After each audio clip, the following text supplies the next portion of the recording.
পলাশ, নদ নদীতে কি পরিমাণ পানি বেড়েছে আর ভাঙনের তীব্রতা কেমন দেখছেন?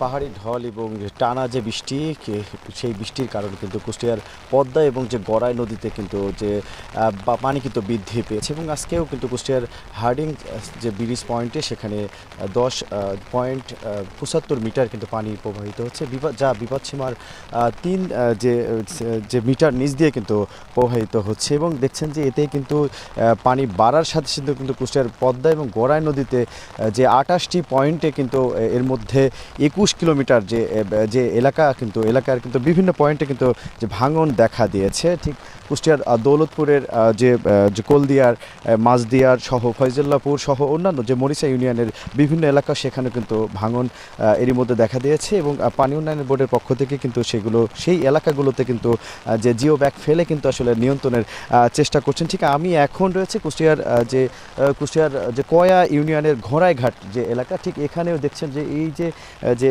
ভাঙন সেটি কিন্তু আসলে দেখা দিয়েছে। এরই মধ্যে কিন্তু পানি উন্নয়ন বোর্ডের যারা কর্মচারী রয়েছেন তারা এই ভাঙন প্রতিরোধে তারা কিন্তু জিও ব্যাগ ফেলে কিন্তু সেটি কিন্তু প্রতিরোধ করার চেষ্টা করছেন এবং এতে কিন্তু আমরা দেখছি যে তাদের যে একেবারে সারি সারি কিন্তু জিও ব্যাগ কিন্তু তারা নিয়ে এসেছেন এবং শুধুমাত্র এই নদীর আশপাশের যারা মানুষ রয়েছেন তারাও বলছেন যে কোনো মূল্যে কিন্তু তাদের যে বসত ভিটা সহ তাদের যে ঘরবাড়ি রয়েছেন সেগুলো রক্ষায় কিন্তু তারা কাজ করবেন, এমনটি কিন্তু তারা দাবি জানিয়েছেন। এছাড়াও যে জেলার বিভিন্ন এলাকায় কিন্তু যে এরই মধ্যে ভাঙন দেখা দিয়েছে। এর পানি উন্নয়ন বোর্ডের যে নির্বাহী প্রকৌশলীর সাথে আমি একটু আগেও কথা বলেছি, তিনি বলছেন যে একেবারে যে নিরবিচ্ছিন্নভাবে কিন্তু তারা কিন্তু একেবারে সব কর্মকর্তাদের ছুটি আসলে বাতিল করেছেন এবং এই সময়ে কিন্তু তারা ঠিক নদীর যে এলাকা, যে ভাঙন যে কবলিত যে এলাকা সেগুলো কিন্তু তারা কিন্তু নিয়মিত তারা পরিদর্শন করছেন এবং যে ভাঙন যে এলাকা সেটি কিন্তু দেখা মাত্রই সেখানে জিও ব্যাগ